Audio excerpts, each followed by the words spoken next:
Hello and welcome to Lavneesh sir की class. आज की ये शिक्षा निदेशालय राष्ट्रीय राजधानी क्षेत्र दिल्ली की वर्कशीट नंबर 42 जो कि कक्षा छठी के विद्यार्थियों के लिए है।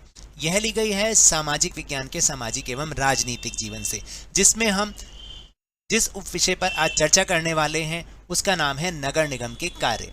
तो चलिए बिना समय गवाए शुरुआत करते हैं मेरे साथ और समझने की कोशिश करते हैं।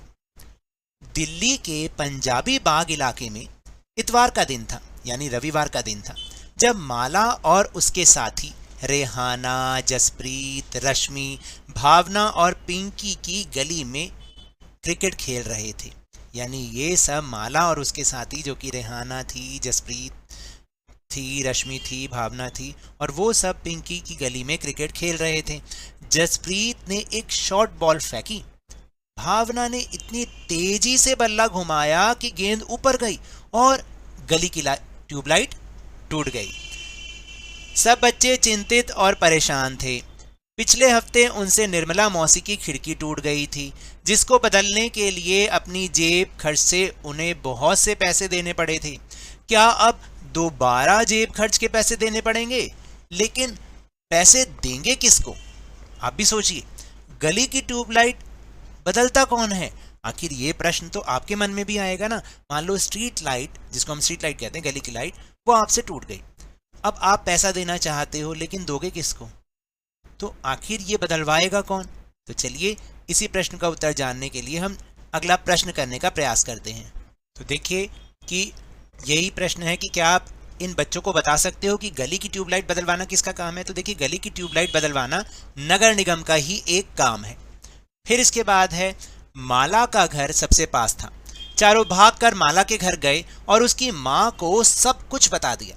सारी बात सुनकर माला की माँ ने सुझाया कि उन्हें यास्मीन खाला के पास जाना चाहिए। यास्मीन खाला उसी गली में रहती थी और निगम में कर्मचारी थी। माला की माँ से उनकी अच्छी दोस्ती भी थी। चारों दौड़कर खाला के घर पहुंचे और जैसे उन्होंने दरवाजा खोला, वे एक साथ पूरा किस्सा सुनाने लगे।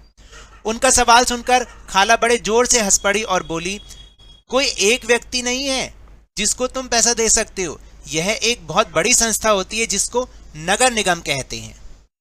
तो अब आपको समझ में आया कि नगर निगम कोई एक व्यक्ति नहीं होता, बल्कि एक ऐसी संस्था होती है जिसमें बहुत सारे व्यक्ति कार्य करते हैं, हमारे द्वारा चुने गए लोग होते हैं, और उन सबको मिला के नगर निगम कहते हैं। तो अब बताइए कि आप किस किस को पैसा देंगे? तो इसलिए नगर निगम का ही ये काम होता है, गलियों में प्रकाश की व्यवस्था कराना। अब प्रश्न उठता है कि आप पिछली वर्कशीट के आधार पर क्या बता सकते हैं कि नगर निगम कौन कौन से कार्य करती है? तो चलिए अब हम नगर निगम के कार्य जानने का प्रयास करते हैं।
तो देखो, गलियों में प्रकाश की व्यवस्था करना, ये किसका काम है? नगर निगम का काम है।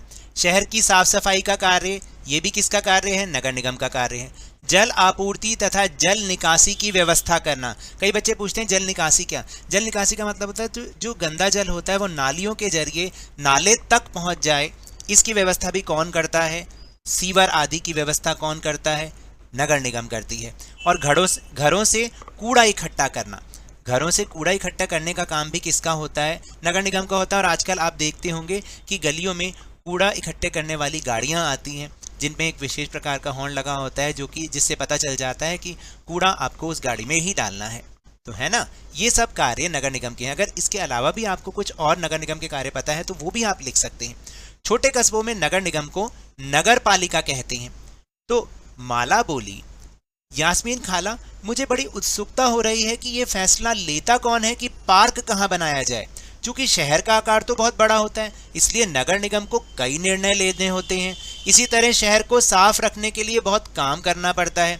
ज्यादातर निगम पार्षद ही यह निर्णय लेते हैं कि अस्पताल या पार्क कहाँ बनेगा। यानी नगर निगम के जो चुने हुए सदस्य, जिन्हें हम निगम पार्षद कहते हैं, वही ये फैसला लेते हैं कि कहाँ पर अस्पताल बनेगा, कहाँ पर पार्क बनेगा। तो समझे आप, आज हमने समझा कि नगर निगम के क्या कार्य होते हैं। तो ये तो थी आज की वर्कशीट। अगर मेरे इस तरह समझाने से अब आपको समझ में आने लगा है तो इस चैनल और वीडियो को लाइक कीजिए, शेयर कीजिए, और अगर आप नए हैं तो सब्सक्राइब भी कर लीजिए। और टेलीग्राम ऐप पे हमारा चैनल लवनीश सर की क्लास, उसको ज्वाइन करना ना भूलें, जिसको ज्वाइन करने का लिंक आपको इसी वीडियो के डिस्क्रिप्शन बॉक्स में मिल जाएगा। लेकिन ये भी याद रखें, घर से बाहर निकलते समय मास्क अवश्य लगाएं, और जब भी आपकी बारी आए कोरोना का टीकाकरण अवश्य कराएं, क्योंकि कोरोना को हराना है और जिंदगी को एक बार फिर से सुहाना बनाना है। इसी उम्मीद के साथ बहुत बहुत धन्यवाद।